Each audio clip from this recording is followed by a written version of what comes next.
Бәріне сәлеметсіңдер ме, құрметті көрермендер. Бүгінгі біздің сауалнамада Қуырдақ.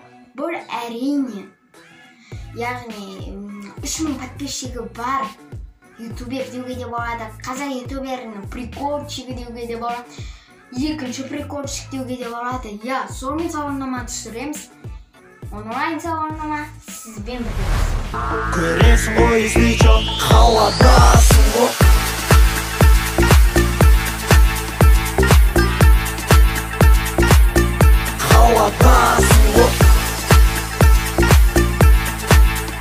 Бірінші сұрағым, аты жөнің кім? Өкінішке орай мен бұл сұраққа жауап бере алмаймын.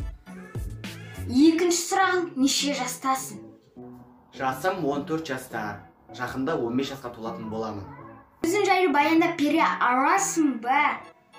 Ютубқа қалай келдің? Мен өзімнің Қуырдақ каналымда прикольчик ютубтан кеткеннен кейін 1-2 айдан кейін аштым, өйткені қазақ ютубына жаңа прикольчик керек. Қуырдақ деген есім қайдан пайда болды? Қуырдақ есімі просто ол рандомный қойылған есім. Сенің Зорлом компьютер атты фильміне не болды? Ол алдағы уақытта шыға ма? Ойынды айтшы. Ол өкінішке орай шықпауы мүмкін, өйткені менде идея мүлдем жоқ. Алда қандай жоспарларым бар? Менде қазіргі уақытта ешқандай жоспар жоқ. Менде тек қана бірақ мақсат бар, ол яғни осы каналымда 100 000 подписчикқа жеткізу. Сені көбі плагиат деп атап жатады, сол рас па?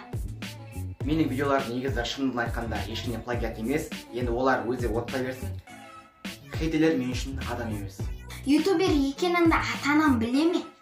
Шынымды айтсам, негізі менің ютубер екенімді барлық туыстарым, ата-анам, сыныптастарым барлығы біледі. Ютубтан кету ойда бар ма? Менің каналымда қазір актив нормально. Егер де түсіп қалса, мен оны тастап кету мүмкін, расымен. Егер де сені ардан банға кетсе, не істейсің? Егер де банға кетсе, онда мен ютубтан мүлде кетіп қаламын, өйткені әрі қарай көше смысл жоқ. Бізді онлайн сауалнама сізге ұнады ма, және де жақсы жақтарын айтып кете аласыз ба? Бүгінгі осы сауалнамада, яғни мен өзімнің каналымда подписчиктерім айтпаған затты мен бүгін сіздерге айтып отырмын. Осымен бізді онлайн сауалнама аяқталды. Сіздерге ұнаса астыдағы қызыл подписаться кнопкасын басыңыздар. Сіздермен болған мен Қуырдақ және де онлайн сауалнама бағдарламасы.